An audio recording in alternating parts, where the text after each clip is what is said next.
A common way of rigging arms is to split the arm up into two separate layers, the lower arm and the upper arm.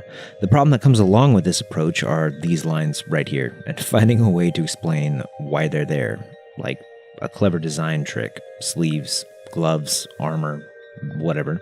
Or for those who use two colors in their line work, dealing with the fact that the illusion is broken if the line art of your character is hidden behind the fill while the arm bends. Something like this right here.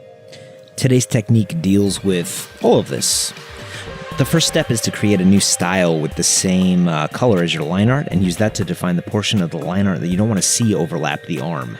In order to see the effects of this technique, you need to have one of the two previews turned on, and then you want to apply a palette filter to your artwork. In my case, it's the lower arm. The numbers in the palette filter correspond to the numbers associated with your styles. So in my case, I put 3 in the filter to filter out 3, meaning you no longer see 3. And then reattach the unfiltered version of the arm to the X sheet.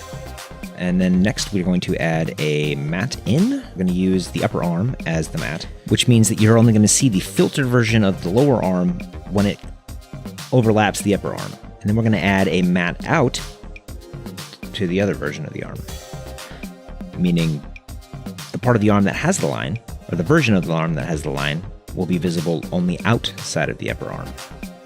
And there you go. With this setup, the lower arm has line art all the way around, with the exception of when it overlaps the upper arm, and then it will be filtering out that little in-between line that we put in that designates where we don't want lines to be shown. Now the problem also is that our line thickness isn't quite right, and we have this little gap.